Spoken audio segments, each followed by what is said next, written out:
Here's the large test of life. You can have more than you have in light of the fact that you can turn out to be more than you are. That is the test.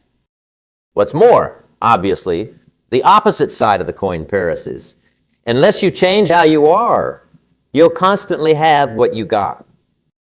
I have tracked down in my experience that pay doesn't far surpass individual improvement. Now, at times pay takes a fortunate leap. Be that as it may, sure enough, unless you grow out where it is, it'll as a rule return where you are. Life has abnormal ways. If somebody gives you $1 million, best you become a millionaire quickly so you get to keep the money. Otherwise, certain enough, it'll vanish. Somebody once said if you took all the money on the planet, split it similarly among everybody, it would soon all be back in similar pockets. Incredible success is something you draw in, not something you seek after. Success is searching for a good place to stay. So rather than pursuing it, you work on yourself, self-awareness. See, the significant inquiry to pose at work isn't what are you getting? The major inquiry to pose at work is, are you becoming? So the central issue isn't what am I getting paid here? The central issue is what am I becoming here? Since true happiness isn't held back in what you get. Happiness is contained in what you become. So that's our significant subject for this evening. Self-awareness. Of all the tasks Mr. Rohn gave me at age 25, this was probably the most difficult. In fact, I'm still working on this one. I think it's a ceaseless challenge to see what you can become. The next subject is called essential laws. Studying the fundamentals is good, and I call these basics simply because they come from the Bible. Now, I'm not a theologian or a minister, and that will be evident. But Mr. Rohn taught me that the Bible was a good textbook for ideas and stories and success formulas, how to live a better life. I found that was true. He also taught me that the Bible is as practical as it is spiritual, and I found out that is true. If you take a gander at your bank account and your pay and you're distraught, there are some places in the Bible to check to see what in blazes is wrong so you can make the changes. And we're going to cover some of those this evening called basics. All right, the next subject is my favorite, setting goals. Mr. Rohn taught me how to set goals. What a favor that was. One morning at breakfast, soon after I met him, he said, "Jim, let me see your current list of goals and let's go over them and talk about them." He said, "Maybe that's the best way I can help you get a better course started." And I said, "I don't have a list." He said, "Well, is it out in the car or home somewhere?" I said, "No, sir, I don't have a list anywhere." He said, "Well, young man, that's where we got to start." He said, "I can tell you right now, if you don't have a list of your goals with you," he said, "I can guess your bank balance within a couple $100s, which he did. And that definitely got my attention. I said, "You mean my bank balance would change if I had a list of goals?" He said, "Drastically." That day I became a willing student on how to set goals. And sure enough, learning how to set goals completely changed my life. And I often wondered why no one had ever taught me how to set goals up until age 25. I went to high school, but if they offered it, I missed it. I went to college for a year, never heard it. I worked for Sears, really? And as far as anyone knows, Sears never taught it, right? How to set goals. So here I am, age 25, married, my family starting. I've been to college, I'm working, and I still don't know how to set goals. But fortunately, when I was 25, I met the man who taught me how, and it revolutionized my whole life financially, socially, personally. It's unbelievable. So, I want to share with you tonight what Mr. Rohn shared with me. How to set goals, it could be a life transformer. All right, the next subject is the negative part of the workshop. Life is part negative, so we got to talk about the negative. And this subject is called diseases of attitude. Diseases of attitude.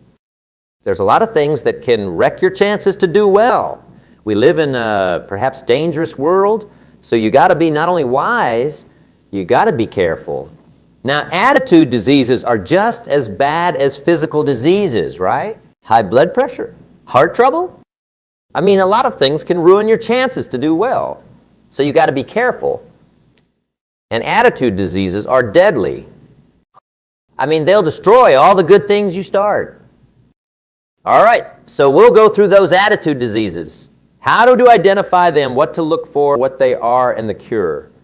And I'm a pro on these because I've had them all, so I can give you amazing advice on these. Now, the last subject we're going to consider this evening is called the day that turns your life around. The day that turns your life around. And under this topic, we're going to talk about the emotions that can change your life. Humans are emotional creatures, and emotions are powerful for life change. Now, of course, emotions are so powerful, they can go one way or the other on you. Emotions can either build or destroy. So you really need to use emotions properly. We consider civilization the wise management of human emotions. If you can intelligently apply your emotions in the right direction, no telling what can happen. It could turn your life around in one day. So we'll talk about those. Okay.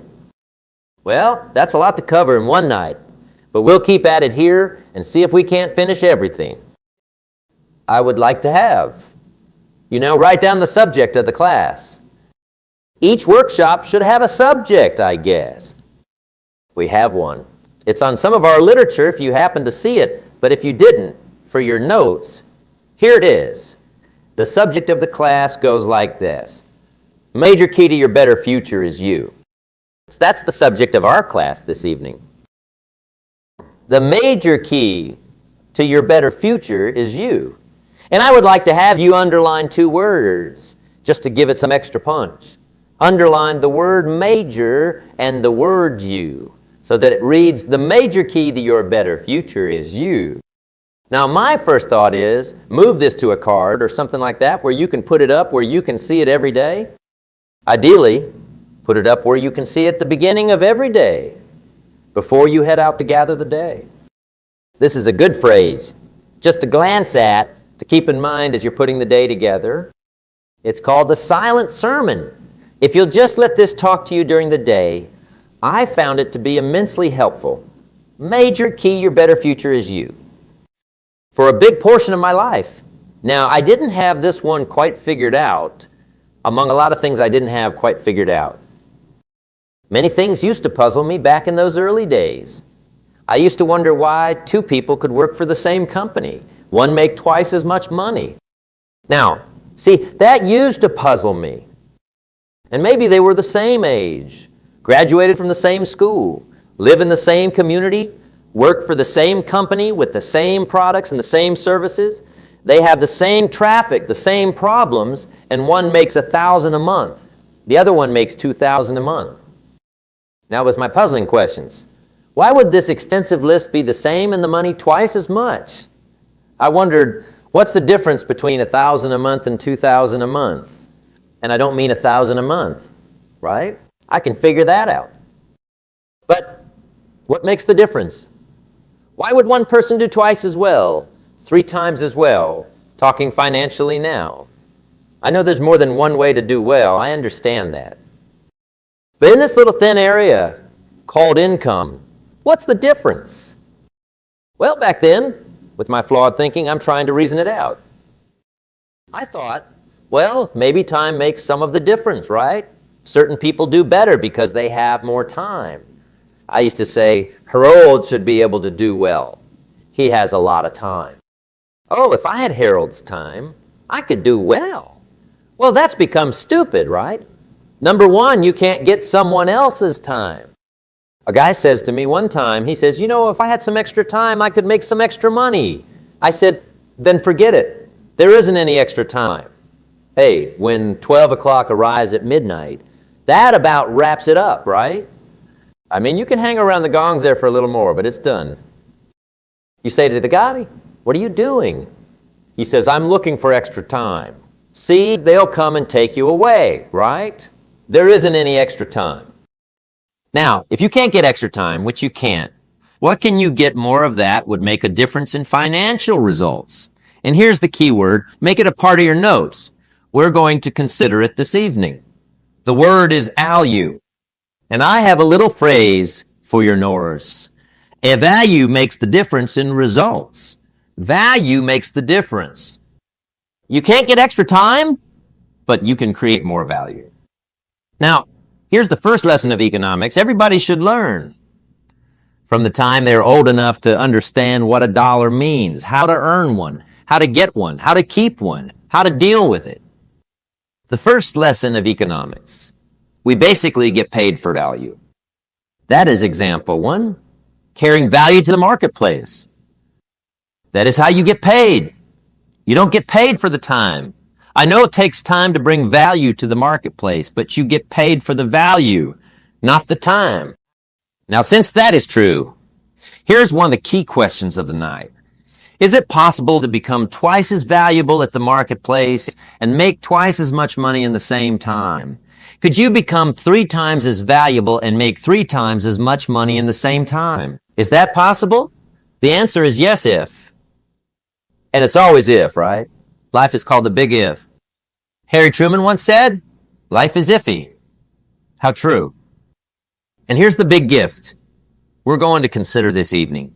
It's possible to do much better in the marketplace if you go to work primarily on yourself.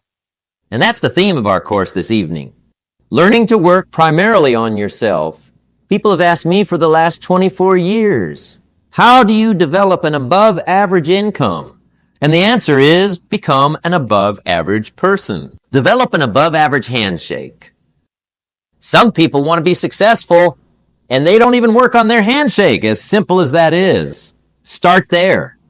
They let it slide. They don't know. Develop an above average smile. Develop above average energy. Develop an above average interest in others. Develop an above average drive to win. See, that will make all the difference. Probably one of the most frustrating experiences in life is looking for an above average job with above average pay without becoming an above average person. It's called failure. And Mr. Rohn gave me probably the greatest clue he gave me when I first met him. He said, Jim, to be rich and happy the rest of your life, just learn this lesson well. He said, learn to work harder on yourself than you do on your job. Then Mr. Rohn gave me probably one of the most important clues among so many things he taught me. But this was in those early days. Mr. Rohn is very kind, but he was also very direct, and he had these interesting questions to ask. I'm giving him a little rundown one day on how things hadn't worked out for me. He said, Mr. Rohn, I have the answer for you. If you will, listen carefully. And listen carefully. I did that day and for the next 5 years. If someone's wealthy and happy, you've got to listen. He said, Jim, I've only known you a short time, but it's already my honest opinion that for things to change for you, you have to change. That wasn't quite the answer I was looking for, but that's the answer he gave me. And I give it to you on this warm summer evening in Anaheim, California, 1980 when. For things to change for you, you have to change. Otherwise, it won't change. Before I met Mr. Rohn, I used to say, I sure hope things will change. Right, that seemed like my only hope. If it doesn't change, I'm in serious trouble. And then I found out it won't change, so I'm in serious trouble. See, I can tell you what the 80s are going to be like. You have dropped into the right place. I did a course one time for Standard Oil executives and management in Honolulu. And we're having a meeting one day on this big conference table. And one of them says to me, Mr. Rohn, you know, some pretty well-known people halfway around the world. What do you think the 80s are going to be like? I said, gentlemen, I do know the right people. I can tell you. So they all listened carefully. And I said, gentlemen, based on my wide experience, I can honestly say to you, in my opinion, during the 80s, it's going to be about like it's always been. Aren't you glad you came? That's inside. I don't pass that around everywhere. Now, of course, I said that to make a point, but I also said it because it's accurate. It's going to be about like it's always been. It won't change. The tide comes in, and then what? It goes out. For 6,500 years that we know of, written history, and probably well before that. So it is not going to change. It gets light, and then what? It turns dark. 6,500 years. See, it's not likely to change, and we're not to be alarmed by that. And if the sun goes down, the person says, what's going on? What's happened? It means he hasn't been here long, I suppose. Right? It always goes down at last. The person says, well, I don't like that arrangement. Well, you got to talk to somebody other than me. Right? It gets light. Then it turns dark in rotation. Next season after fall is what? Winter. Pray tell, how often do winters follow fall? Every year, regularly for the last 6,500 years that we know of. See, it won't change. Now, some winters are long, and some are short, and some are hard, and some are easy, but they always come right after fall. It won't change. Sometimes you can sort it out. Sometimes there's no way to figure it out. Sometimes it goes well. Sometimes it gets in a tangle. Sometimes it sails along. Sometimes it gets stuck. See, that won't change. The last 6,000 years reads like this. Opportunity mixed with difficulty. That's how it reads. It won't change. The man says, well, if it's not going to change, how can my life ever change? The answer, when you change. And whether I'm talking to high school kids or business executives, my message is always the same, and it goes like this. The only way it gets better for you is when you get better. Let me give you the 4 major lessons in life to learn. Here's 4 majors. Studying the majors is good. In our weekend workshop, we teach that some people don't do well because they major in minor things.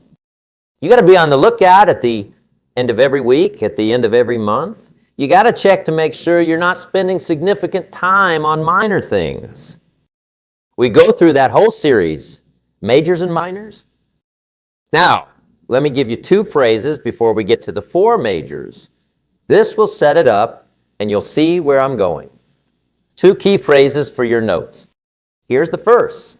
Life and business is like the changing seasons. That's the first phrase. Life and business are like the changing seasons. One of the best ways to describe life, it's like the seasons. Frank Sinatra sings, life is like the seasons. Now here's the second phrase. Very important. You can't change the seasons, but you can change yourself. You can't change the seasons, but you can change yourself. And see, that's how life gets better for you. Not by chance, but by change. Now here's the 4 major lessons in life to learn.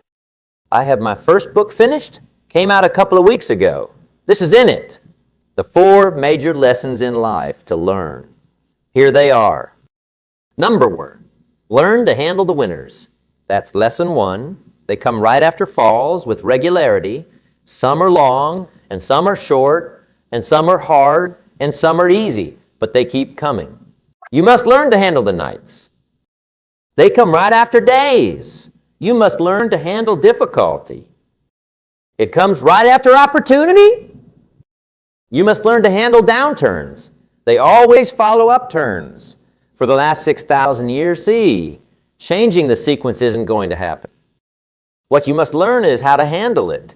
And there's all kinds of winters, right? The winter when you can't figure it out. The winter when everything goes smash. The winter when it turns upside down. The winter when it won't work, when you've run out of money and you have a broken heart. See, those are winter times. There's all kinds of winters, financial winters, social winters, personal winters. When your heart is broken in 1,000 pieces and the nights are extraordinarily long, your prayers seem to go no higher than your head. It's winter time. Barbra Streisand sings, it used to be so easy to talk about forever. What's more, S? How often do springs follow winter? Consistently, with regularity. 6,000 years, you can almost count on it. It's the opportunity that always comes. Days follow nights. Isn't that breathtaking? Opportunity follows difficulty. But this is what you must learn to do.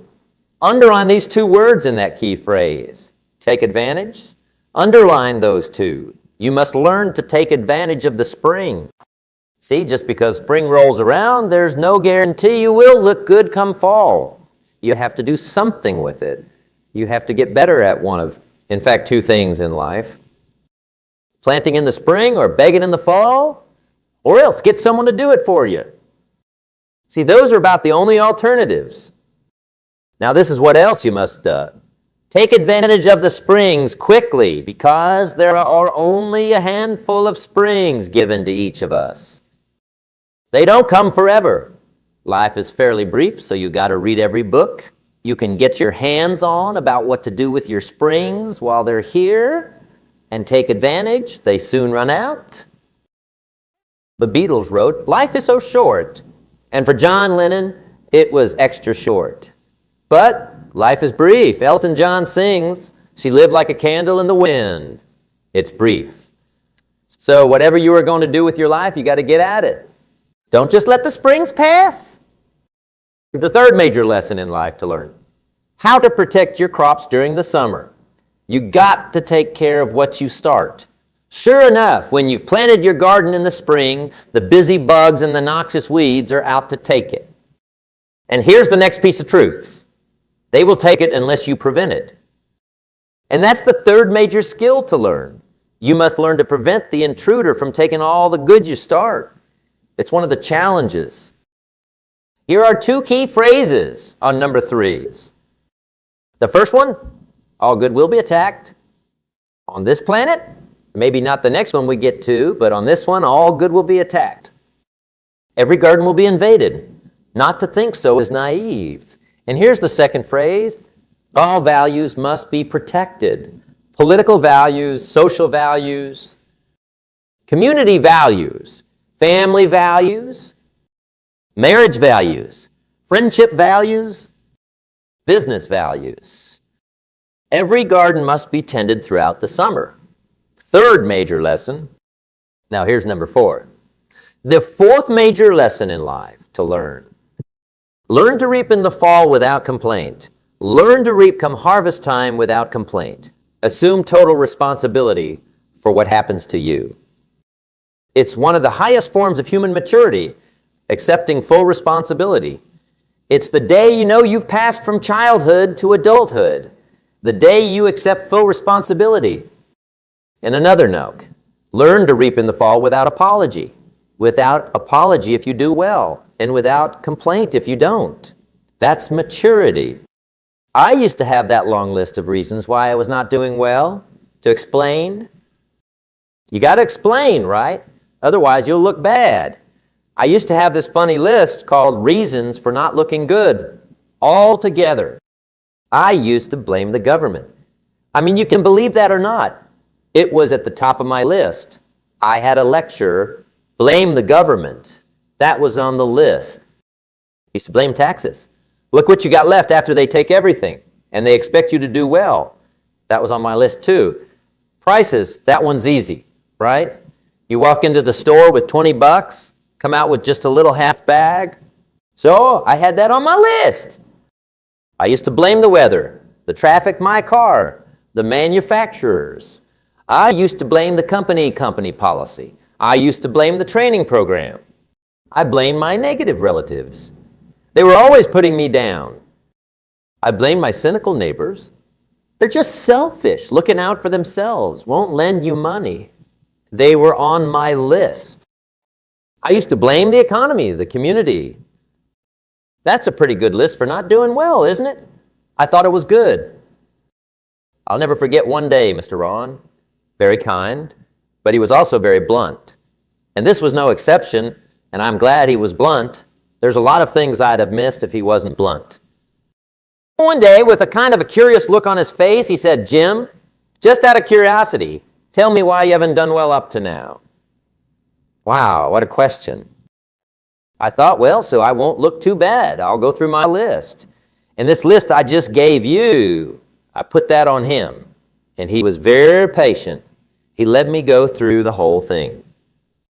The government, the weather, I went through this whole thing. When I finished, he looked my list over carefully. He said, "Mr. Rohn, big problem with your list. You ain't on it." How brilliant. When I went to work for him a few months later, I learned quickly to tear up my list of reasons for not doing well, and I threw it away. And I got me a new piece of paper, and I put one word on it, me. There's a Black Heritage spiritual that says, "It's not my brother nor my sister, but it's me, O Lord, standing in need of prayer." See, I used to blame everything outside. And then let me give you a little philosophy that helped turn my life around. For your notes, here it is. It's not what happens that determines the quality or the quantity of your life. It's not what happens. And the reason is because what happens to about everyone the same. The sun went down all of us last night. A common event, an occurrence. And I found out that the same things can happen to two different people. One gets rich and one stays poor. Why is that? It's because it's not what happens, but rather it's what you do that changes everything. So that's a key phrase. It's not what happens, it's what you do. What happens is about the same. You may put that in parentheses here, same. What people do, that's what's different. Anything can happen, right? Everything can happen. I've heard all the stories. I've been one of the stories. Hey, we could all tell stories all night long, right? Happenings. Have you heard Murphy's Laws? Anyone here heard of Murphy's Laws? Okay, most of you have. Murphy had these laws. One of them was, if anything can go wrong, it will. That's one of Murphy's laws. He was not one of the great positive speakers of the day, but anyway, it's still true, right? Anything can go wrong. Everything can go wrong, for sure. I've fallen out of the sky so many times. Once to the tune of a couple of million, crushing. Took me a while to survive that one. Now, it wasn't much, but it was all I had. I mean, that's when it's much, right? When it's all you got. If you got 3 to go, you got 1 left. You ain't looking that bad. But when it all goes, has anyone been there when it all went? Anyone? Hey, we've all been there, right? When it all went. Of course, it used to be a long time ago, right? When you ran out of money, got to 0, you were all through. Hell, now you can whistle right by 0, right? They will bury you. That's what they'll do. But see, those are the happenings, right? Everything can happen, anything can happen, but it's not the happenings, it's what you do about it. Someone says, "Yeah, but you don't understand the disasters I've had." Come on. Everyone's had their share. Disappointments are not special gifts reserved for the poor. Everyone has them. The difference is what you do about them. It's not the environment. I used to blame the environment, and I found it rains on the rich. So see, that won't help. 2 men wake up one morning.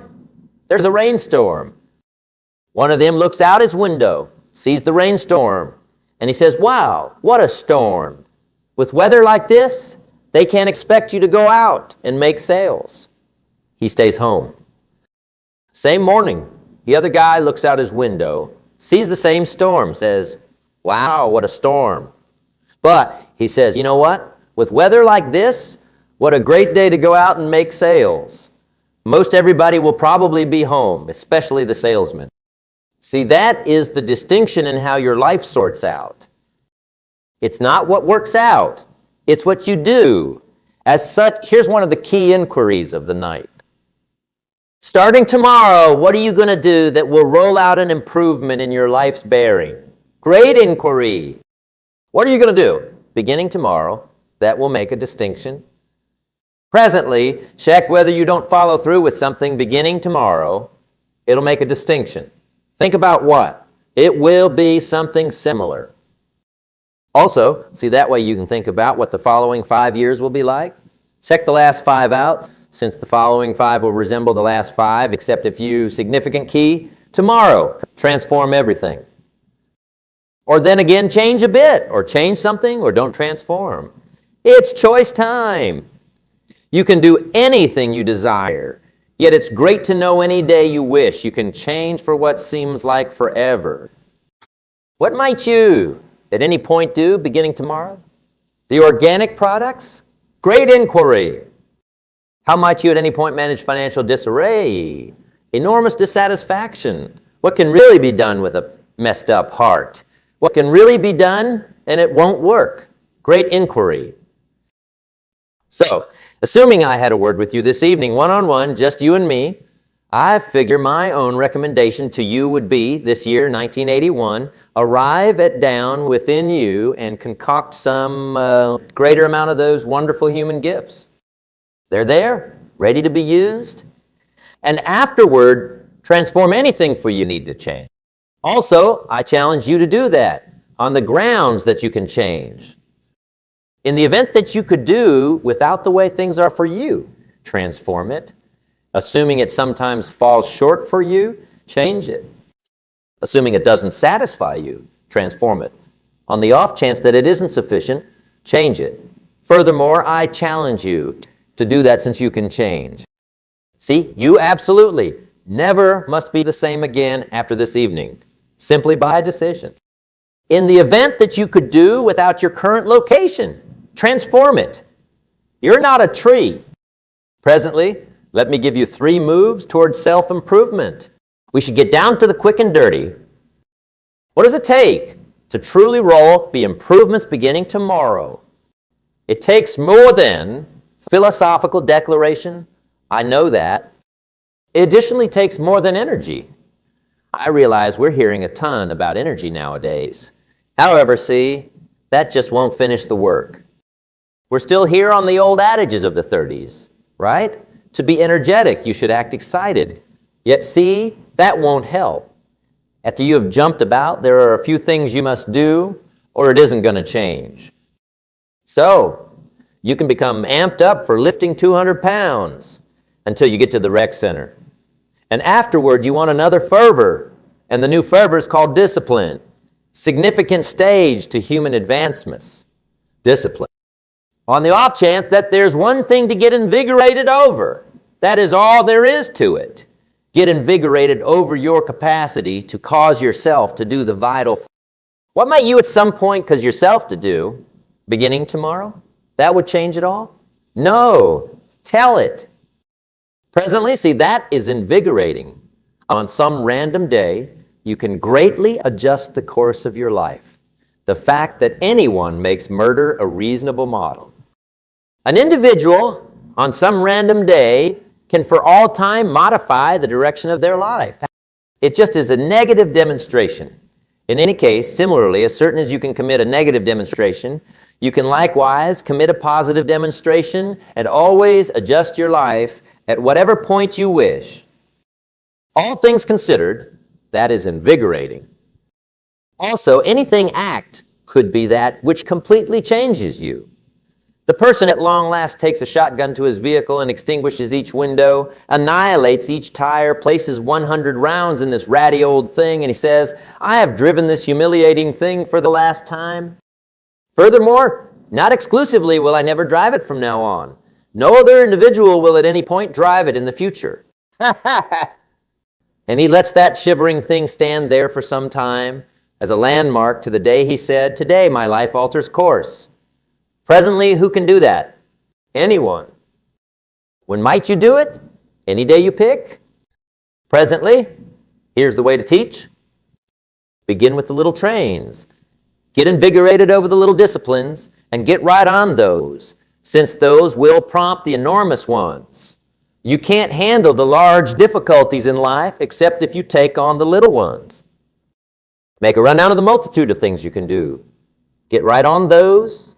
Train yourself for those, both for the outcomes and for the muscle and for the training, so that when life gives you a few major difficulties, you'll be prepared. You'll have the muscle. Be that as it may, check whether you don't deal with the little ones. You can't handle the large ones. All right, this is what else it takes for life change.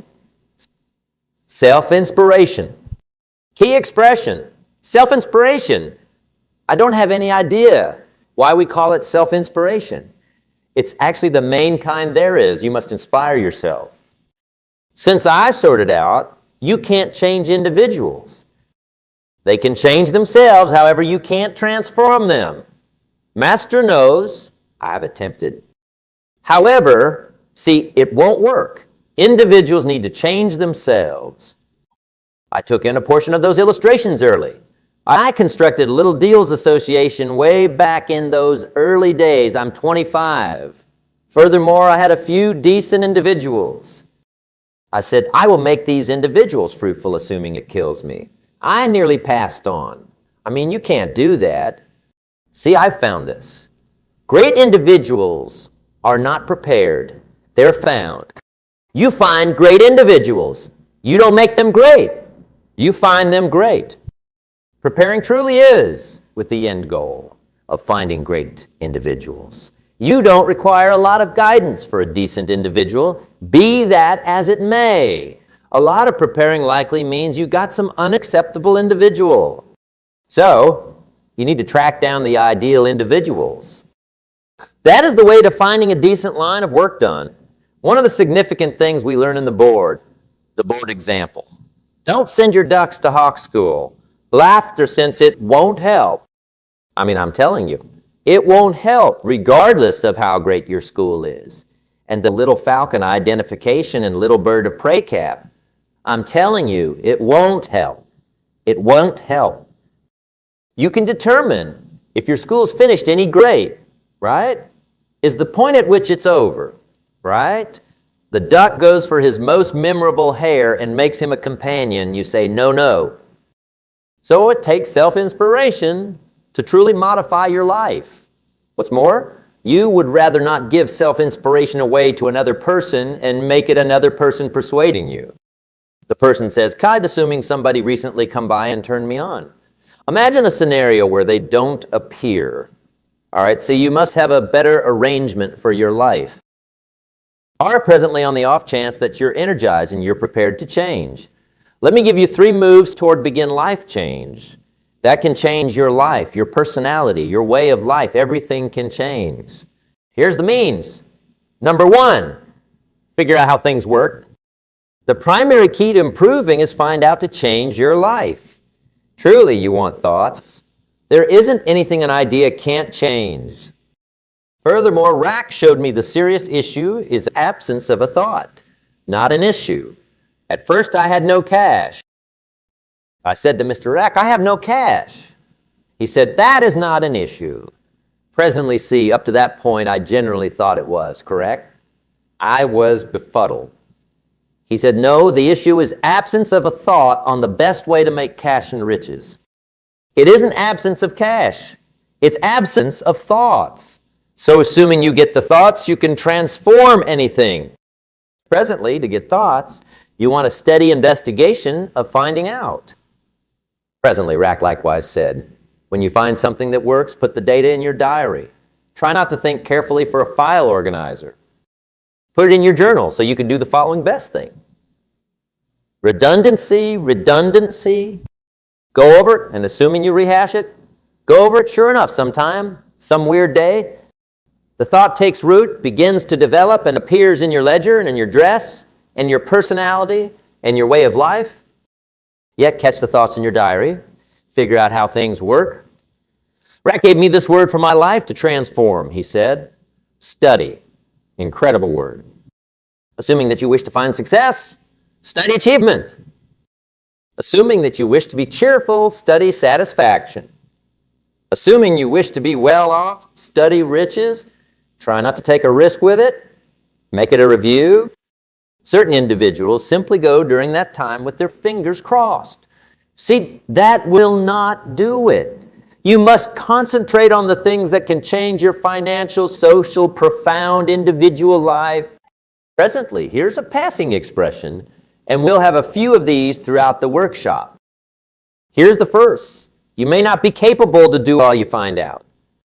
I comprehend that you will be unable to do all you find out, but you should find out everything you can do. See, you wouldn't want to end up at the end of your life and discover that you've lived only 1/10 of it, and the other 9/10 went down the drain not for lack of opportunity, but for lack of information. So that's number. Learn how things work. Now, here's the best human virtue for learning: curiosity. Make a note of that. Curiosity. Be curious. You could add a word to it that will help adolescent curiosity. How far will kids go to know something? Enough to bug you. That's the phrase. They can ask 1,000 questions. You think they're through. They've got another 1,000. They'll push you to the edge. It's a virtue. When you need to know, be like a child.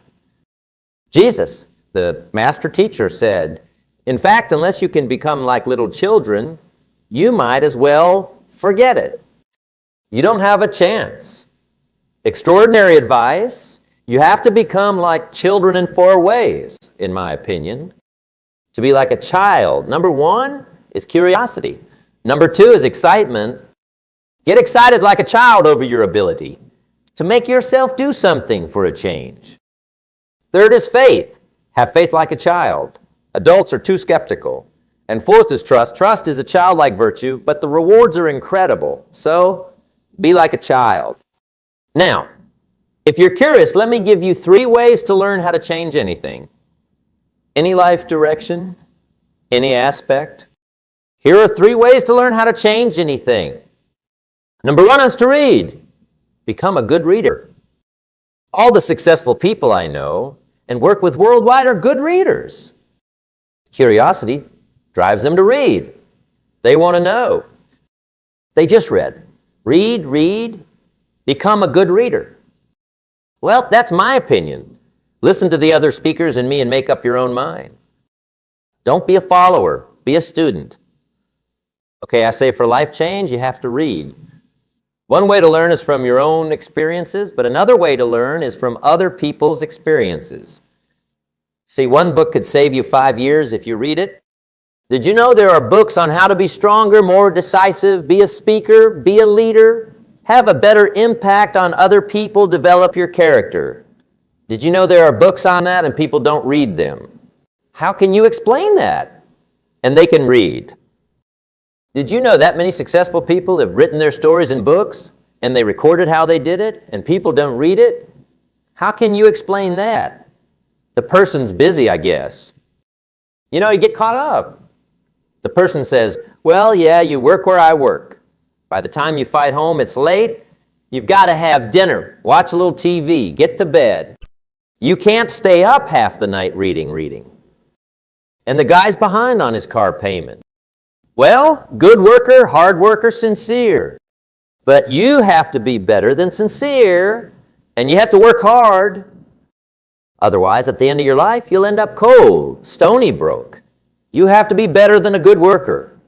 You have to be a good reader. The whole world is governed by laws. The universe, in fact, laws. We call it the law of electricity. We call it the law of gravity.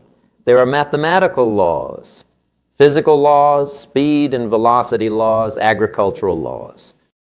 There are all kinds of laws.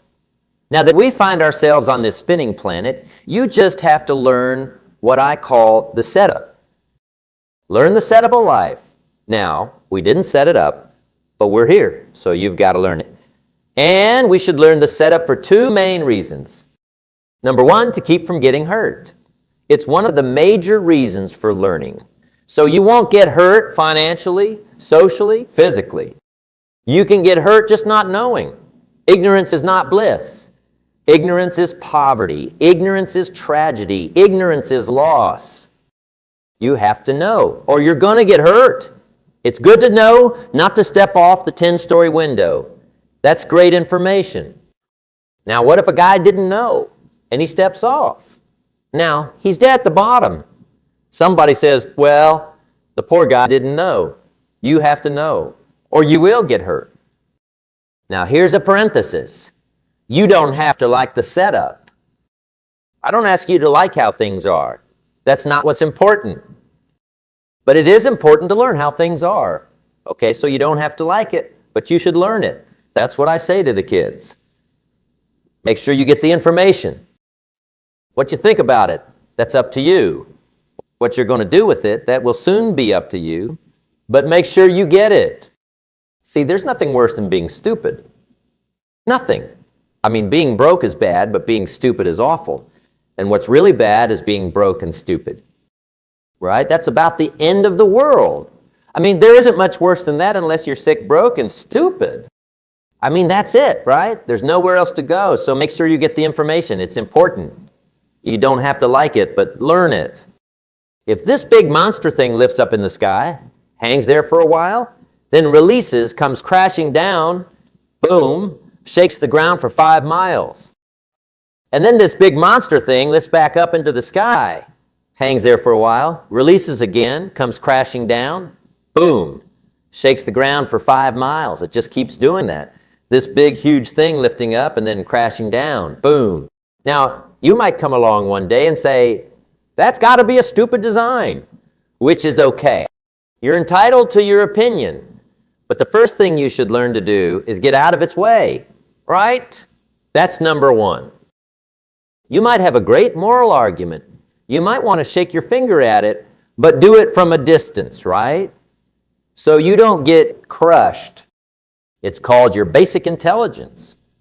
So, number one, learn so you won't get hurt, even if you don't like it.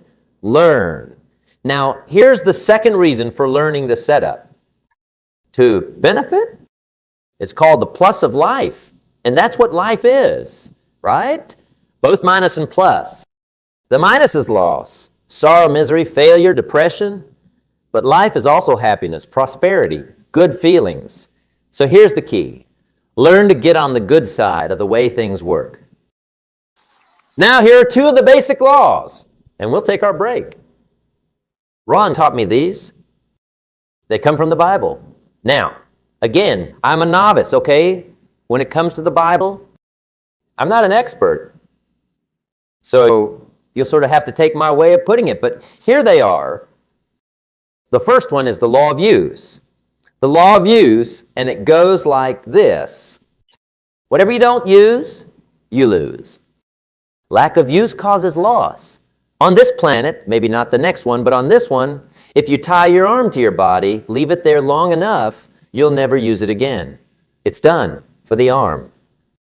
Now, it may not be done for you, but it's over for the arm. The only way to keep the use of this arm is to keep using it. If you stop, you lose. Automatically, they don't bring it up for a vote. You lose automatically when you quit. Now, the same thing that goes for your arm goes for your brain. Mindset, the same thing goes for all the human virtues. Ambition, unused decline. Overpowering tendencies, unused decrease. It doesn't grow. It diminishes. Faith, unused decreases. It's a law. Vitality, unused, diminishes. Energy, unused, decreases. The guy says, well, I'm going to save up my energy. You can't do that. That's like trying to save today and put it on the end of the year. See, you can't do that. They'll come and take you away. If you don't use today, what? It's lost. The guy says, well, I'll work twice as hard tomorrow to make up for it. See, that's foolish. You could have done that today. Unused is lost. A talent unused is lost. An ability unused is lost. So here's one of the key statements of the evening. Take another inventory of yourself. Starting tomorrow, new project, take a fresh inventory. And make sure that all of your talent, ability, mindset, resourcefulness, vitality, overpowering tendencies, faith, courage, make sure that all you've got is being used. Otherwise, you lose. Presently, one of the most mind-blowing delineations of the law of purpose is a Bible story called The Anecdote of the Talents. The talent story is a fascinating story. If you haven't read it in some time, just review it. It's a good story, an old story. It says there was a master with 3 servants. He got them together one day and he said to the 3, I have these talents. And in those ancient days, a talent was a measure of gold. He told the 3 servants, take these talents and see what you can do with them while I'm gone. I'm taking a journey and I'll be away for a while. When I return, we'll get together Go over the books and see how you did. He said, here are 5 of these talents for you 5. Here are 2 of them for you 2. And here's one for you, 1.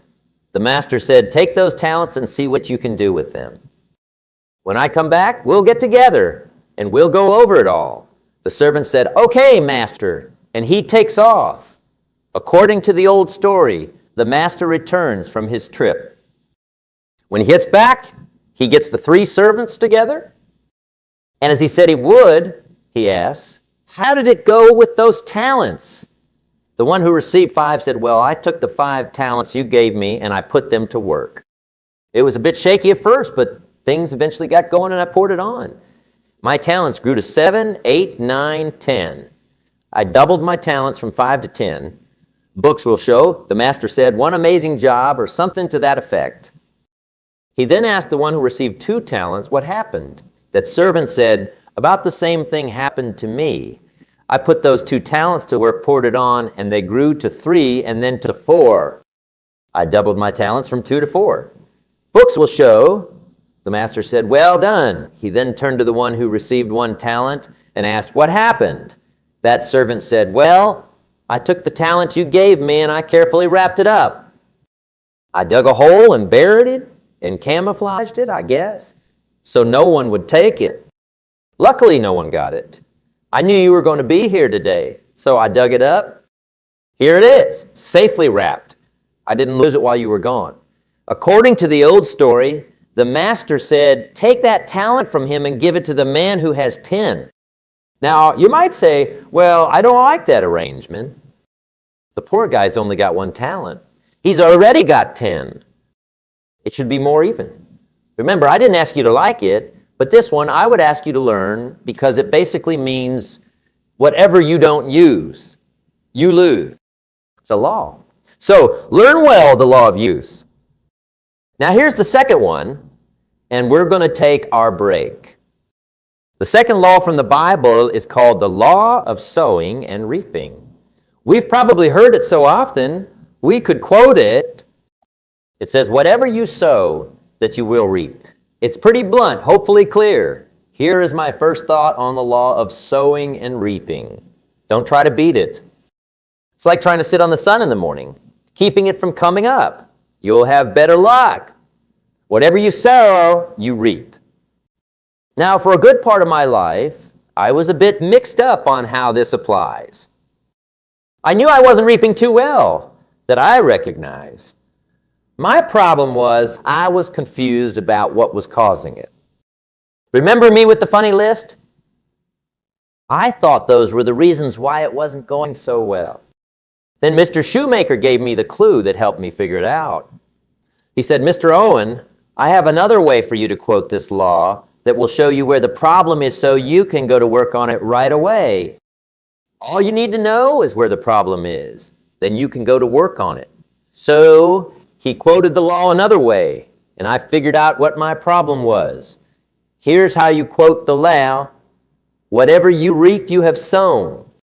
Now, I realized what my problem was. Whatever you reap, you've sown. If you don't like the crop, who do you look up to for answers? Whoever sowed it. And what do you find? Who planted your crop? The answer in the mirror. What I finally learned to do come fall was to go to the mirror. That's where you go. And if necessary, you say, a few thin carrots, I am responsible. Where were you last spring? Asleep. Didn't you read the books? Did you break your hoe? Let me give you 7 key points to the law of sowing and reaping. Let's tick right down through the list of 7, and then it'll be break time. 7 points to planting and reaping. The law of sowing and reaping is negative. That's number 1, which simply means if you sow bad, you reap bad. This is somewhat 3rd grade, but it doesn't hurt to go over the basics. If you plant thistle seeds, you don't get pumpkins. Fair enough, no use looking for pumpkins. John says, why no pumpkins? Come on, John. The law's negative. That's the result. The law's positive, which simply means if you sow good, you reap good. If you plant pumpkin seeds, you don't get thistles. Not from pumpkin seeds.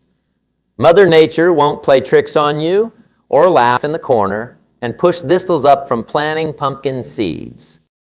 She won't do that. You will get pumpkins from pumpkin seeds. And the reason is because the law is positive. I got excited when I learned the full dimension of this. See, you don't get what you sow, but rather you always reap much more than what you sow. So the third key word is more. You don't get back what you put out. You get much more than what you put out. And it works both positively and negatively. On the negative side, it said, assuming that you sow to the breeze, you harvest the hurricane. So are you prepared to get that, or will you be credulous? See, anyone could, regardless of whether you ever will. See, that is the issue. Furthermore, here's a good question to ask. Whose plan are we buying? The question is, who's got you convinced to do what you're doing? Who has you talked into your current plan? See, a long time from now, you will most likely show up. The inquiry is where, but see, anyone, if you want to, can go looking for a good plan, pick it, and start. And sure enough, as the time passes, as it certainly will, 5 years from now, 10 years from now, then you'll be ending up wearing what you want to wear, driving what you want to drive, living where you want to live, become what you want to become. But now is the time to fix the next 10 years. And who can? Anyone. Here's number 6, the 6th key to sowing and reaping. This is leveling with you now, as we promised to do. There's one thing better than reality, and that is the whole truth. And here's part of the whole truth of the law of sowing and reaping. Number 6 is you could lose. There are times when you just lose, no matter what you do. It's that kind of planet. You reap what you sow. Yes, but what does that mean? Yes, but, well, the farmer plants his crop in the spring, takes care of it all summer, loves his family, works 10, 12 hours a day, 6, 7 days a week. He's a good man. Come fall, he has a beautiful crop and deserves all of it. But the day before he sends the combines into the field, a hailstorm comes along and beats it all into the ground, which means you lose. Someone asks, well, what did I do wrong? The answer is nothing. It's just that kind of planet. Sometimes it will hail on your crop and spoil your otherwise good plans. So you got to prepare for that, or you will be naive. It's just part of the life arrangement. And don't ask me why. I wasn't in on some of the original decisions here, so I don't know how it got set up. But there are just times when sometimes you lose. That's part of life. But now, here's number 7, the 7th key to sowing and reaping. It goes like this. It's just another way of citing the same law. And it goes like this.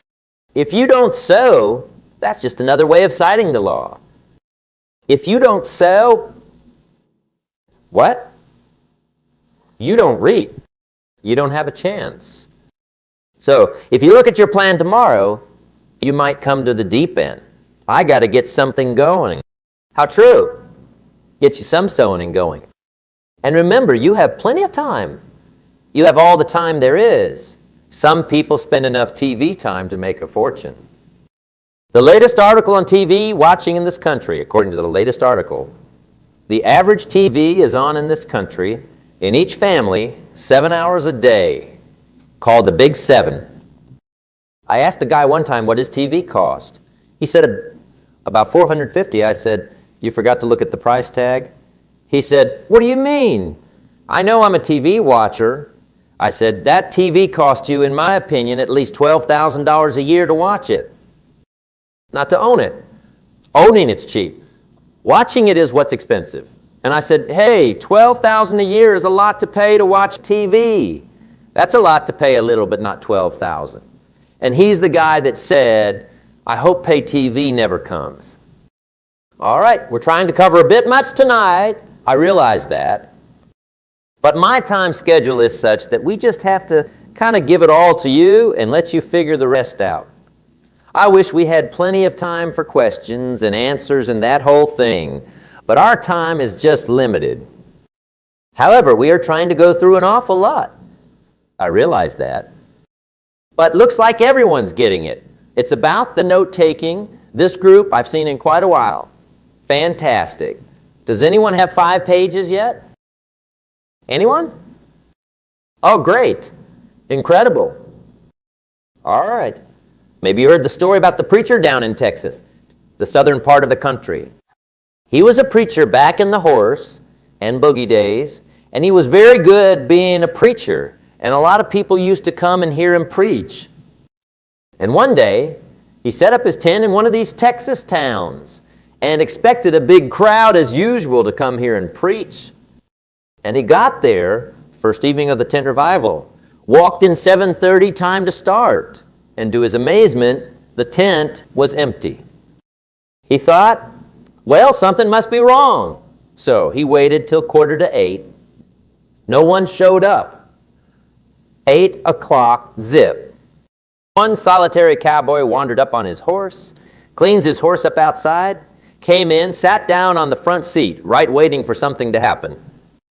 The preacher thought, well, at least I better go down and talk to the cowboy.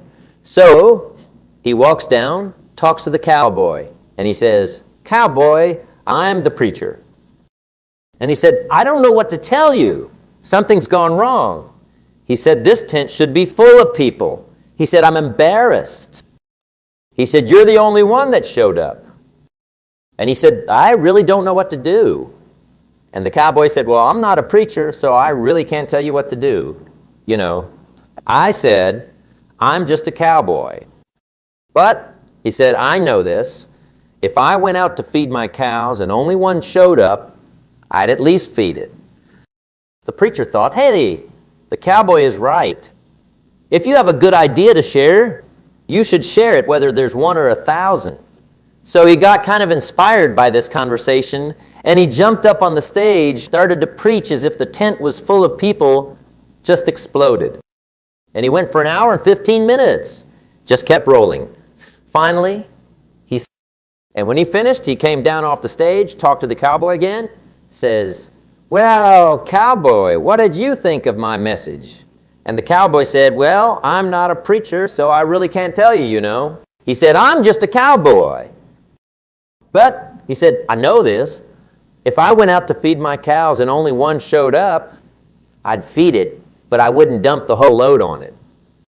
But, so if it seems like we're dumping the whole load tonight, I guess we are, but golly, everyone's doing fine. I'm having a good time. I appreciate the response here tonight. Okay, the next topic is setting goals. Let me show you what turned my life every way. A bit free. Mr. Rack dropped this idea on me.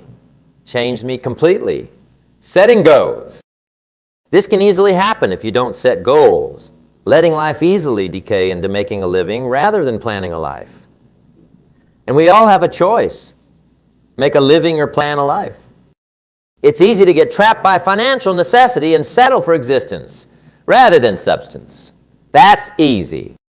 But the best advice I can give you on how to break out of that trap is to figure out to put forth objectives. Mr. Rack put it to me this way. He said, Jim, if you had enough reasons, you could do the most incredible things. I never forgot how he put that. If you have enough reasons, see, reasons will change your life. Mr. Rack told me, he said, Mr. Owen, I think you have plenty of wisdom. You've got a lot of talent. You have plenty of ability. Probably what you lack is a lot of reasons. He said, I don't think your current bank balance is a true indication of your level of intelligence. I was happy to hear that.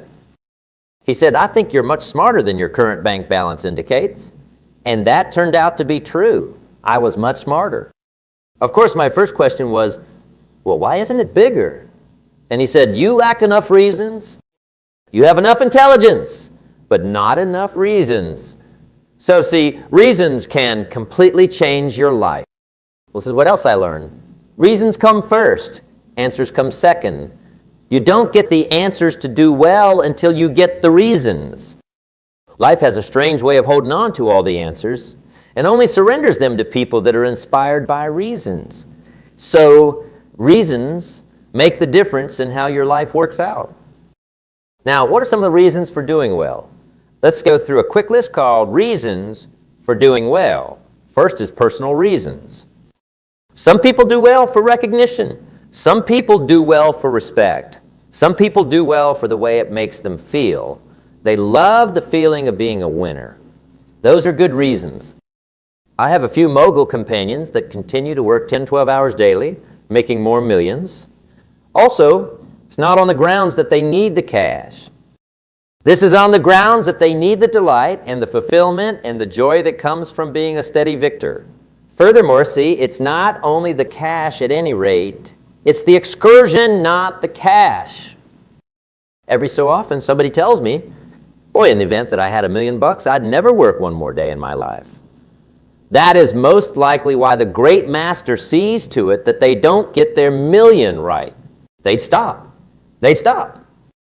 All right, next is family reasons. Certain individuals do incredibly well for others, and that is strong. Individuals can enormously influence each other.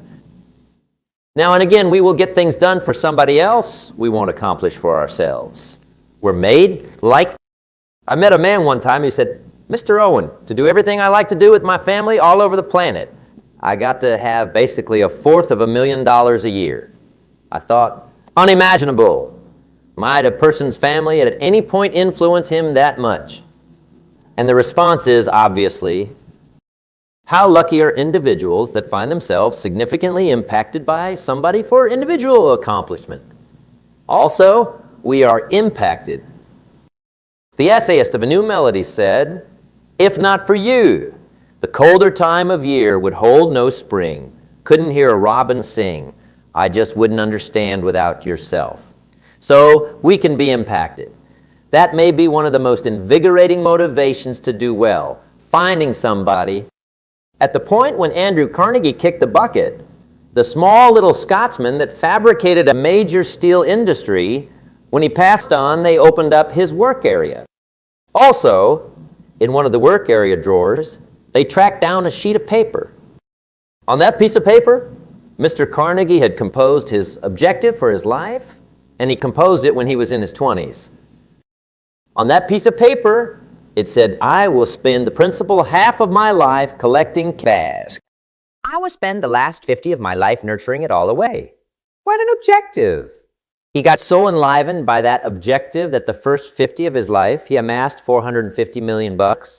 And the last 50 of his life, he parted with everything. Great inquiry this evening. What did you turn on? What did you bombarded far away to rise and shine early and keep awake until late and hit it day in and day out? Next question, what has you switched off? At the point when I tracked down the responses to those two questions, my life detonated into change. I at long last figured out what had me switched off, and I got that relieved. And afterward, I got me a long enough rundown of motivations to turn me on. Also, when the lights happen for me at age 25, they won't ever go out. I've dropped out of the sky a couple of times. In any case, I've never lost that drive to make something one of a kind out of my life. See, reasons change for what seems like forever. Presently, there's one more rundown of reasons called low-down, hard little reasons. Some of the time, those little reasons are the most powerful reasons that can completely change you. Once in a while, it doesn't take a lot.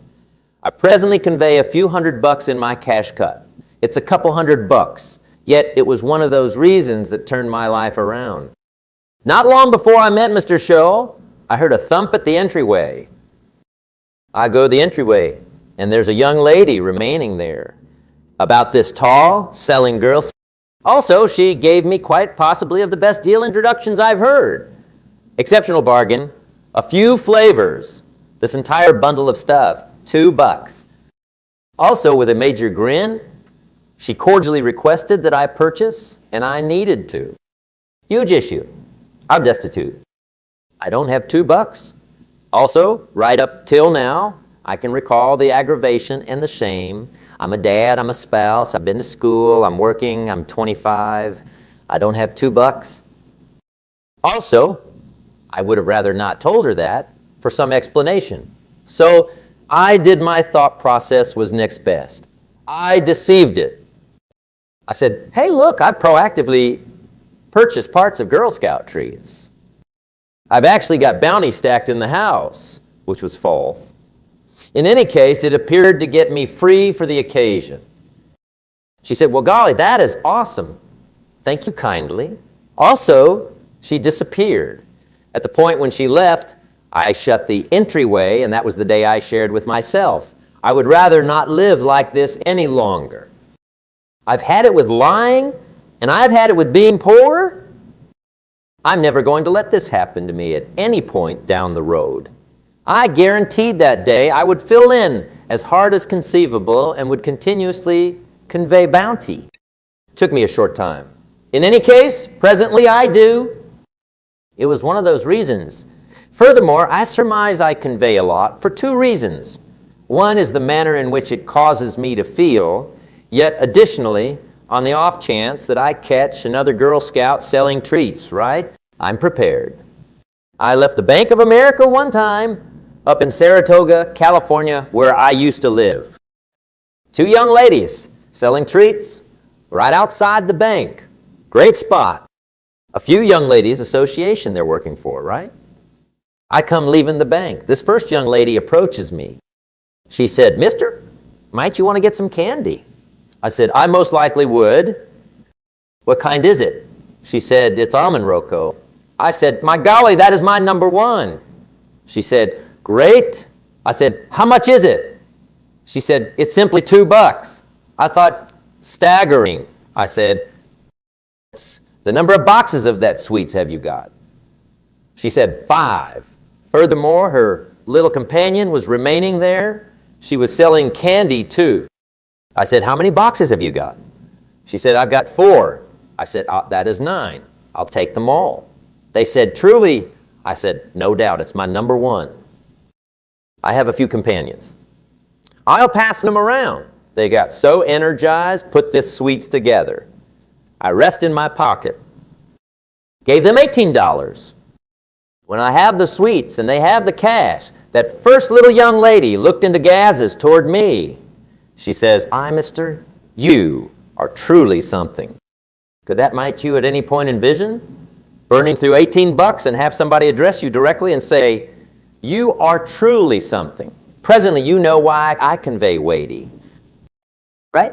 I won't miss any longer. Is only one of those reasons that made a difference to transform me. One of my quick and dirty reasons was budget finance. Budget finance used to squash my spirit. Way back in those early days, I had fallen for one of those combination advances. Well, you take all your little hard to take care of bills and put them into one major difficult to take care of bill, right? I would get 4 or 5 installments behind. This one person used to call me day and night. I don't believe they're permitted any longer to annoy me. He took steps to run me before the judge, took steps to destroy my credit, took steps to humiliate my family. One day he said, we will come get your vehicle, drag it backside up down the road before your neighbors. Furthermore, back in those days, I'm penniless, I'm hopeless. There's no way around it. Yet I always remembered how the person treated me. Also, when I met Mr. Show and I got my life begun fixed and the cash began to stream, that was one of my first projects. I poured it on constantly. I had last set up all the cash I owed him, which was extensive. I picked a day for the result, and when the result day came, I put the cash in little bills in a major briefcase. Also, I strolled into the budget finance office on Wilshire Boulevard in Los Angeles. The person who badgered me so frequently, his work area was around 3 back. I strolled straight up to his work area, surprised it. He thought about what I was doing there. It was whenever I'd first been there since I acquired the cash, right? Without saying a word, I opened up this attache, unloaded this heap of cash all over his work area. I said, count it, it's everything there. I will never be back, and I pivoted and stomped out. Now, that probably won't be honorable. In any case, in the event that you haven't attempted it, you have to one time. Yapla. It very well may be the day that turns your life around. All you want is an explanation that turns you on. But One of my dear companions, Robert, the Puby Bobby, used to be a teacher in Lindsay, olive capital of the world. Bobby showed school quite a while, got a little tired of showing school, one day concluded he needed to get into deals. So, without telling anyone, he'd quite recently up and quit his place of employment showing school and bounced into deals. At the point when he did, his sibling ridiculed him, chuckled at him, put him down, said, "Robert's flown off the handle. Had a steady employment showing school. Now he believes he's a salesman. He will go down the channel, lose all that. Just put him down something savage." Bobby said, "The manner in which my sibling acted when I got into deals, he said, that made me so frantic I'd chosen to get rich." What's more, my inquiry for you this evening's, is it conceivable to get that frantic? Obviously, abundance doesn't involve insight. It's a question of motivation. Today, Robert is one of my mogul companions. Bobby's rich. Honest Sinatra said one time, "The best retribution is enormous achievements." Hey, get you a sufficiently long rundown of reasons. So after this evening, you never need for motivation. You probably won't have every one of the appropriate responses immediately, yet you can find the solutions on the off chance that you can get the reasons. Presently, let me give you somewhat basic equation for objective setting. Okay. We require more than 2 hours on the end of the week for the entire 10-year plan. We don't possess energy for that this evening, yet let me kick you off with just the right amount of basic recipe. First Iraq gave me, and perhaps this will be useful. First of all, I've isolated objectives into 2 sections. First is long reach. Long-range objectives. That is your fantasies for the following 3, 5, 10, 20, 30, 40 years, really the remainder of your life. Your fantasies, you must continue to dream.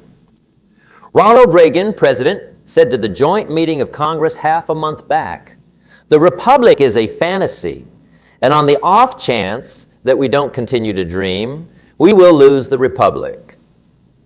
Your better future is a fantasy for yourself and for your family.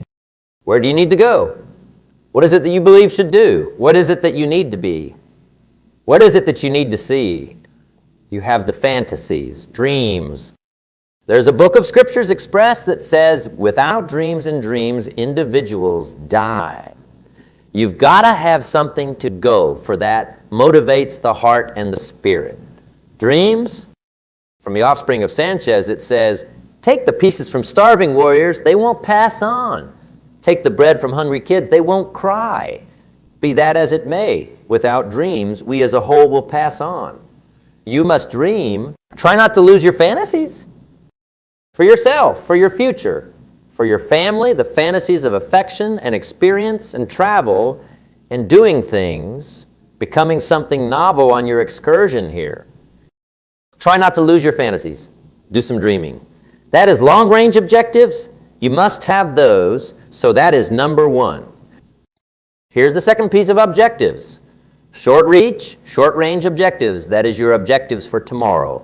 This week, this month, this year. The short term, we call the certainty manufacturers. Since supposing that you set up something short reach, put it all on the line, get it, lock onto it, buckle down, achieve it. That begins building your unmistakable inclinations to go for your fantasies. Presently, I've isolated objectives into 3 classes. They are right here. Number 1 is monetary. That is your objectives for cash. Pay, business, benefits, creation, financial matters. Ensure you have your financial aspects very much arranged. Financial matters assumes a significant part in everyone's life. Financial aspects is significant, which implies it should be carefully all around anticipated tomorrow, this week, this month, this year, long reach. Consider the possibility that you inquire as to whether you could see their fastidiously all around arranged rundown of monetary objectives. What might they likely say? They'd say, "You're a nut of some sort or another. You should be insane. Hey, I made out what progress is. Achievement is doing what the disappointments will not do. Ensure you have your financial matters well arranged. It'll place you in the main 5%. One of the key little subjects we discussed toward the end of the week is the 7 fundamentals for riches and joy. Furthermore, that is one of very much arranged financial matters. It's a major in the event that you need to do well. Join the main 5%. Anyone in this room can join the main 5%, assuming that you will. Recently, here's the second classification of objectives, things. Make a rundown of the things you need. Furthermore, my rundown of things, now I put everything, little things as well as significant things. It doesn't make any difference how little it is. It goes on my rundown. I used to simply put significant things, vehicles, homes. I don't do that any longer. I presently load my rundown with everything. What's more, the explanation is important, for the fun of having a rundown is verifying it. That is all there is to it. Kid, toward the day's end, in the event that you can go. Got it, got it, got it, got it, got it. Whatever it is, right? You get into the propensity. So, load up your rundown, the things you need. Presently, when you verify something major, celebrate. That is a significant highlight make, so praise your accomplishments. Celebrate the good life. Host a get-together. At the point when you arrive at something you've worked for some time. We as a whole develop from 2 encounters. One is known as the torment of losing. The other one is known as the delight of winning. We want both of them. Enhance them as much as possible, which likewise implies make losing difficult. If you set up something, played around, didn't get it, put it on yourself. On the opposite side, in the event that you got it, salute yourself. Self-congratulations is an indication of development. Looking for congrats is an indication of youthfulness.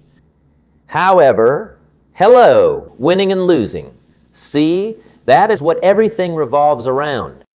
Presently, certain individuals have such fair lives, toward the day's end, they don't have any idea whether they're winning or losing. They got no clue. Folks simply go through the day with his fingers crossed. There's a superior way. All right? Here's the third classification of objectives. Self-improvement. Set up those objectives, individual advancement objectives. That is your objectives, to be more grounded, more definitive. Be a speaker, be a pioneer, get familiar with a language, a wide range of abilities.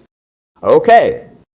The entire end of the week class was intended to work on the entirety of your abilities with the goal that you leave more gifted. Furthermore, that is the thing you need, the individual advancement abilities that draw in, that carries beneficial things to your life. The individual you become more talented. Presently, this is a significant bundle to deal with. Financial matters, things, self-awareness for in the not-so-distant future, this month, this drawn-out range. Okay, that will kick you off. Presently, here's the straightforward equation for defining objectives. It goes like this. A, work on your objectives. That is stage 1. Work on them. Furthermore, I put the word work there purposely. Laying out objectives is plain hard work. I don't need to mess with you. We haven't come here this evening to mess with one another. That's why it makes it work, you know. It worked for many individuals. Just let it slide. It's work. Many individuals really buckle down on their work, but they don't buckle down on their future. They just let that slide. And the work involved is making plans. I know most people don't do that. I understand that, but don't let that be you. A guy says, well, yeah, you work where I work. By the time you fight home, it's late. You got to eat, wash yourself, and watch a little TV. Get to bed. You can't sit up half the night planning, and the guys be high. Good worker, hard worker, sincere. But you have to be more than sincere, more than hardworking. You have to be better than a good worker. You have to be a good planner. Someone once wisely said, people who fail to plan are planning to fail. Well said. So work on your goals. Is step 2. Get your goals on paper. That's so important. I teach my staff all over the world to put your goals in your journal because one of the most important people you need to study is yourself. So, here's the list of goals I put together 3 weeks ago. It's the goals I set up 2 years ago. Here are some of the changes I made. Improvement of my priorities. I scratched these off. I put these on. I've gotten these. Study your accomplishments. Study what your desires are. Write them down. Write them down. Here's another reason for writing your goals down. It shows you're serious about doing better. And to do better, you have to get serious. You don't have to be grim, but you must be serious. Everybody hopes things will get better. Everybody hopes. Poor people hope. That should tell you something. It means the future doesn't get better by hope. It gets better by plan. I used to have the disease called passive hope. It's a disease, it's bad. Probably what's worse than that is happy hope. Now that's truly terrible. That's bad. Happy hope. The guy's 50 and he's broke and he's still smiling. See, that's not good. So, get serious with your goals, put them on paper, write them down. There are all sorts of goals. His goals, her goals, their goals, business goals, financial independence goals, family goals. I mean, there are so many things to work on. If you don't get busy and work on it, sure enough, the time will pass, and sure enough, years from now, you'll wind up where you don't want to be, wearing what you don't want to wear, driving what you don't want to drive, being what you don't want to be. Now's the time to fix it. Now here's the third step to your goals.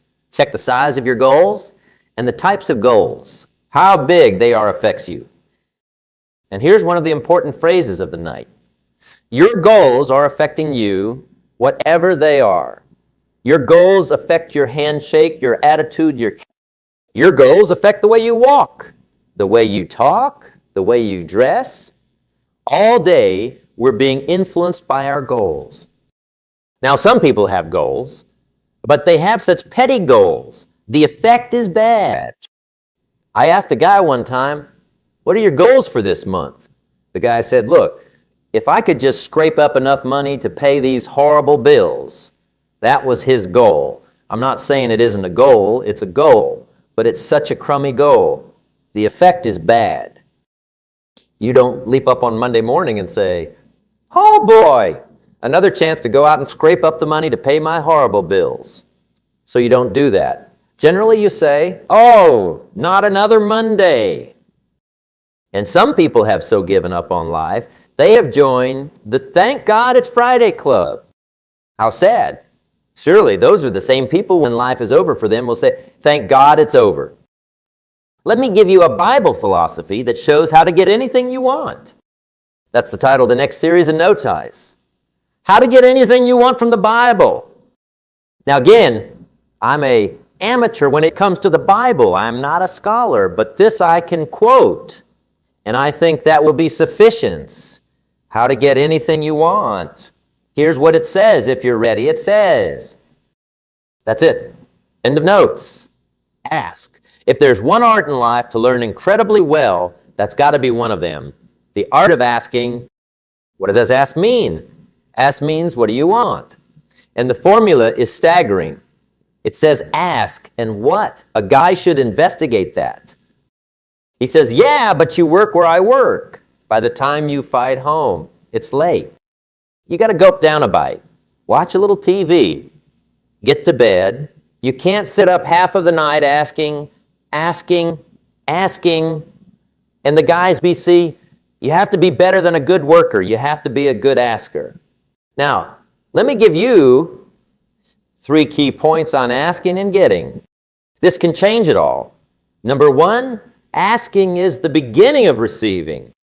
Asking starts a unique process, mental and emotional. I don't really know how it works. It just works.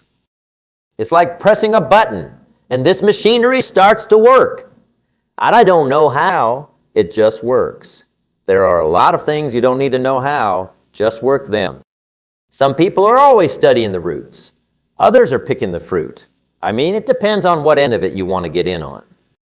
Asking is the beginning of receiving, so start the process. Here's number 2. Receiving isn't the problem. Receiving is automatic. Now, if that's true, receiving isn't the problem, what's the problem? Failure to ask might be one of your major problems. I don't know. Check it out. The guy says, oh, now I see it. I got up last year and hit it every day, but there's not a piece of paper with my goals on it. Good work, poor asking. So you got to change that. Here's number 3. Receiving is like the ocean. There's plenty, especially in California. It's like an ocean here. Success isn't hard to find. It isn't ration, and you stepped up to the window, and it was all gone. No, it's like an ocean here. Now, if that's true, what's the problem?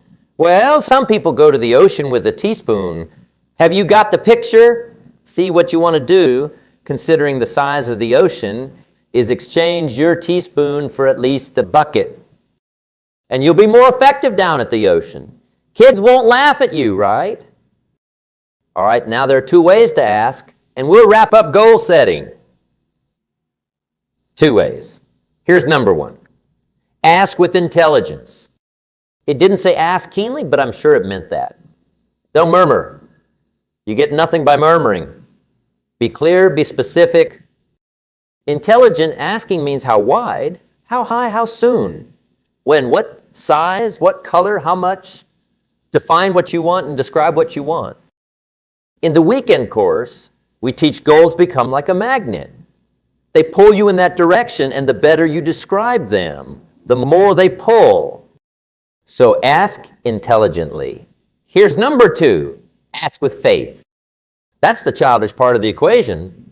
Believe you can get what you want like a child. Not adults are too skeptical. So the formula really reads, make plans like an adult, believe in them like a child, and the most incredible things will happen. Just try it for 90 days. Just try it. You can always go back to the old ways. Just try it, just 90 days, 90 days. Now here's the last qualifying phrase on goal setting, as we promise to qualify everything. And it simply goes like this. Remember, you won't get everything you want. And we've already studied the reason for that. Sometimes it hails on your crop and rains on your parade. It's just kind of a planet. So you won't get everything you want. But if you work this goal-setting formula, you can get plenty for wealth and happiness. Okay, that's goal setting. We use it all over the world. We recommend it. Now, maybe it won't work as well for you as it has for me. I don't know, maybe not. But what if it did? You've got to try. Okay. Here is the last subject, the day that turns your life around. Let me just quickly give you a list of 4 emotions that can change your life in one day. Emotions are powerful. Sometimes it doesn't take much to alter your whole life course. Okay, here they are. Number 1, disgust, powerful emotion. Disgust says, I've had it. See, that could be the day you can say, I've had it. And whether you've had it with something small or something big, the day you can say, I've had it may not be the day it ends, but the day it begins. That's what I said when that Girl Scout left my door when I'm 25. I give her the big lie she leaves. I say, I don't want to live like this anymore. I've had it with lying and being broke. Powerful day. The man's finally had it with mediocrity. He's had it with being a loser.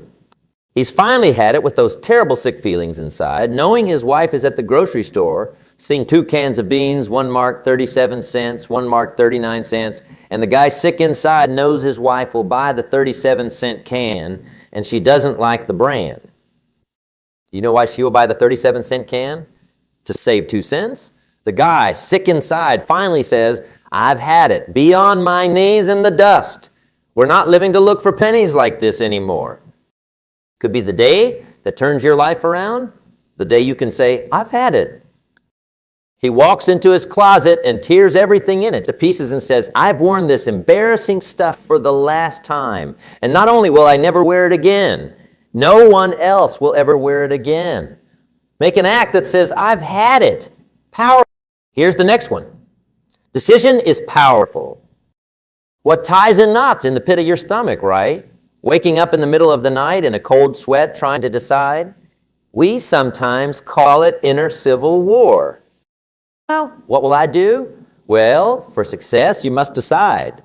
The best advice I can give you came from a wealthy friend of mine who said, if it's easy, do it easy. If it's hard, do it hard. Just do it. If you went home tonight and in the next few days cleaned up a whole list of decisions, that could furnish enough motivation for the next 10 years. I found this up many times after you've decided. Getting on with it is easier than deciding. Sometimes decision is the hardest part. Here's the next emotion. Desire, wanting it bad enough. And I don't know how to tell you to want to. That's something you have to come up with. There are two things I know about desire. Number one, it comes from inside, not outside. You don't send off for it. Number two, I know desire can be triggered by something. Who knows what it might be? Sometimes desire waits and sleeps for something to happen. Maybe it's a book, maybe it's a song, maybe it's a sermon, maybe it's a lecture, a class, maybe it's the conversation of a friend, an incident, an event. Who knows? All the advice I can give you is what I give my staff. It goes like this: welcome every human experience. You never know which one is going to turn everything on. Yes, even the bad experiences. Sometimes from the bitterest experience comes the greatest awakening. So, let down the barriers, lower the walls. The very well that keeps out disappointment keeps out happiness. Let life touch you, don't let it kill you, but let it touch you. Here's the last one, resolution. Resolution says, I will. Two of the most powerful words in the language. I will. Benjamin Disraeli once said, nothing can resist a human will that will stake even its existence on the extent of its purpose. Simply put, I'll do it or die. See, that's powerful. That could be the day that turns your life around. The day when the world has a strange way of stepping aside when someone says, I'll do it or die. The man says, I will climb the mountain. They've told me it's too high, it's too far, it's too rocky, it's too difficult, it's never been done. But it's my mountain. I will climb it. Pretty soon, you'll see me waving from the top or dead on the side because I ain't coming back. The best definition I ever got from the word resolve came from a little junior high girl in Foster City, California, up north. I'm talking to the junior high kids one day. I love to ask kids definitions. They come up with gems. I got to the word resolve and I asked, who can tell me what resolve means?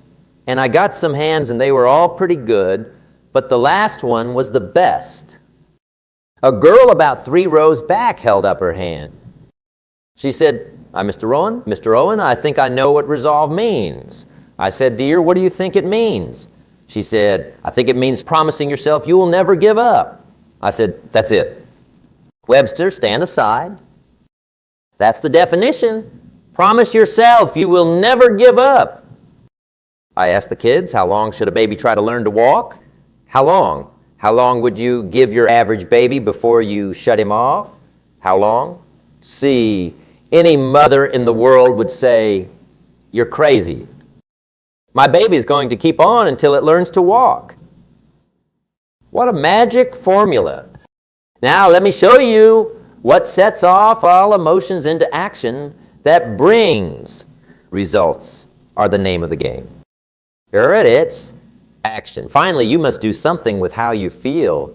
Jesus, the master teacher, said, don't just be listeners, be doers. The world admires the doers.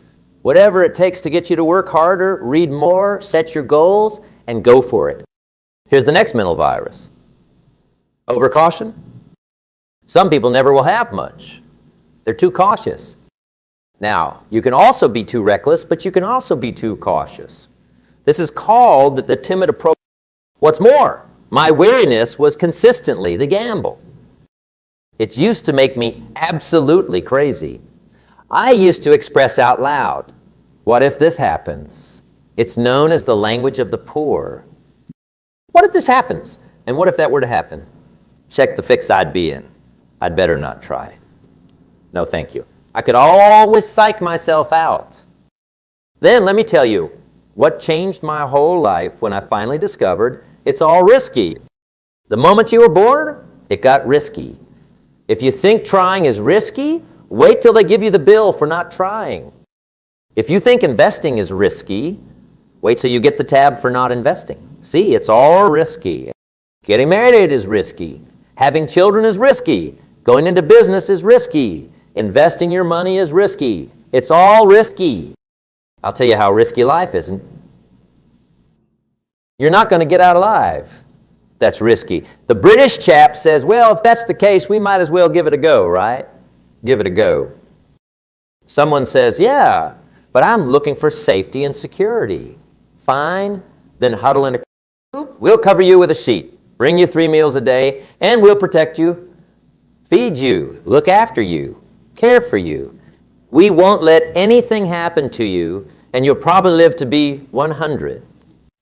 The guy says, well, yeah, I'd live to be 100, but what a way to live, right? What a way to live, safe and secure. Don't ask for security. Ask for adventure. Better to live 30 years full of adventure than 100 years safe in the corner. And see, it's not important how long you live. What's important is how you live. Here's the next attitude disease. We're almost through this diverse list. In fact, we're almost through, hang on. The next one is pessimism. Pessimism, the deadly disease of always looking on the bad side, the problem side, the difficult side, counting all the reasons why it can't be done. The poor pessimist leads an ugly life. He doesn't try to figure out what's right. He tries to figure out what's wrong. He doesn't look for virtue. He looks for faults. And when he finds them, he's delighted. This is the poor guy who looks through the window, doesn't see the sunset. He sees the specks on the window. And this is the poor guy who rushes up, takes such leave of his senses. This guy rushes up and he says, I have 5 good reasons why it won't work. He's so dumb. He doesn't know all he needs is 1. He has 5. To the pessimist, the glass is always half empty. To the optimist, the glass is half full. Why can the same glass affect people in 2 different ways? Answer, it all depends on your perspective. Our lives are all influenced, by the way. We think things are not how they are. The way we think they are affects us most. There's a subject we don't have time to get into tonight called better thinking habit. One of the major things Schaff taught me when I met him, he said, poor thinking habits keep most people poor. Not poor working habits. Most people work hard, but they don't think hard. And Schaff taught me that the mind is like a factory, a mental factory, and whatever you think about all day pours ingredients into this mental factory, and that builds the economic, social, financial fabric of your life. He quoted me a Bible phrase that says, as you think, so you become. How powerful. When he talked about poor thinking habits, he had me. I used to start the day reading the morning paper. I mean, you can believe that or not. I'd get some coffee and read the paper. I'd load up on wars and riots and murders and stabbings and killings and bank robberies and muggings and car wrecks and tragedies. I'd even read the last pages. I seemed to like that stuff for some weird reason. I'd load up on all that, and then I'd start the day. You can imagine the kind of days I used to have. You walk around on your financial knees. They call you financial peewee. The guy says, I want to be a great leader. Wonderful. The first thing we do is follow him to his house. When we get there, we walk in, check his library. Number 1, someone says, well, why check his library? The reason is because what a man reads pours big ingredients into his mental factory, and the fabric of his life is built from those ingredients. You wouldn't believe what some people have in their homes to read. You wouldn't believe it. One of the best dressed up words, I know for a lot of it, is junk. Can you imagine dumping a barrel of junk into this mental factory every day and coming out with a rich, vibrant, positive life? It can't be done. You might as well try making a cake with cement. The kids back in Danbury, Connecticut High School, they're asking me questions one day. I'm talking to the kids. Kids have better questions nowadays. One of them asked me, Mr. Rohn, how do you build the good life? I said, it's simple. It's not easy, but it's simple. Here's how you build any. Select the right ingredients. Keep out the wrong ingredients. And it starts with thought. Everything starts with thought. So you must be smart and careful what you think about, because that starts everything. There, you become smart and careful. I asked the kids, what would happen if someone dropped sugar in my coffee? They said, well, you'd be okay. I asked, what if someone dropped strychnine in my coffee? They said, well, you'd be dead. I said, right, listen, life is both sugar and strychnine. You have to be careful. I asked, what if my worst enemy drops in the sugar? They said, you'd be okay. I asked, what if my best friend, even by accident, drops in the strychnine? They said, well, you'd be dead. I said, right, lesson 2, watch your coffee. You must be careful. See, it doesn't matter who hands you the bad stuff. It doesn't matter where you get the bad stuff. It'll still do its damage on your bank account wherever you get it. Mr. Schaaf gave me one of the best phrases when I first met him. He said, Jim, always stand guard at the door of your mind. How important. Stand guard at the door of your mind, and you decide what goes into your mental factory. Don't let anybody just dump anything they want to in your mental factory, because you have to live with the results. Okay? The last subject is exceptionally concise. But this one is fatal.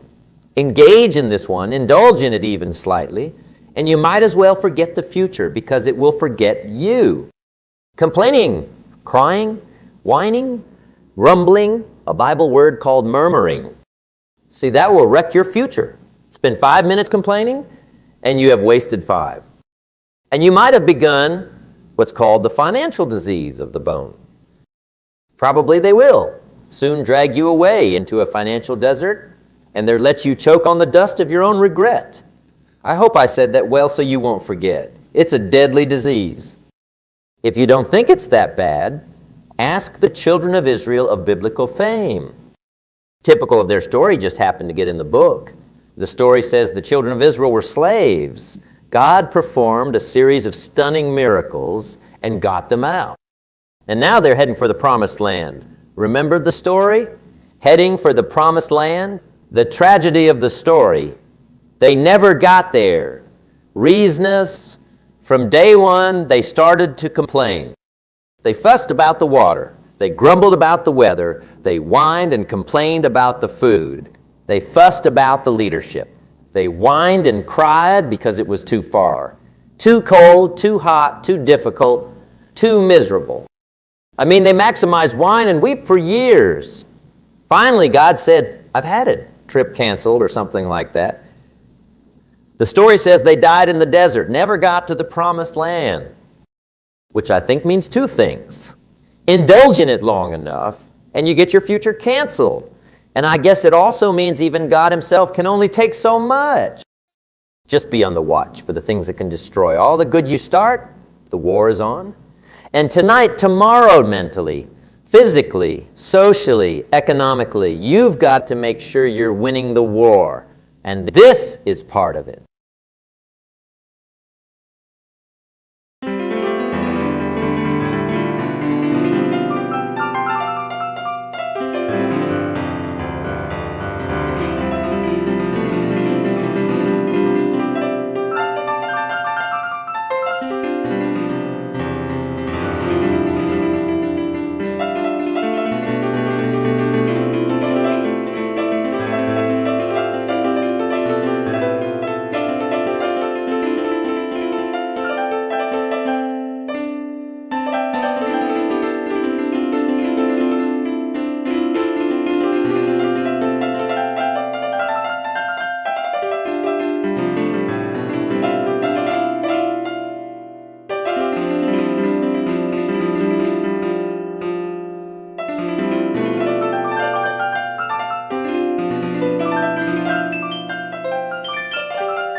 ready to ride.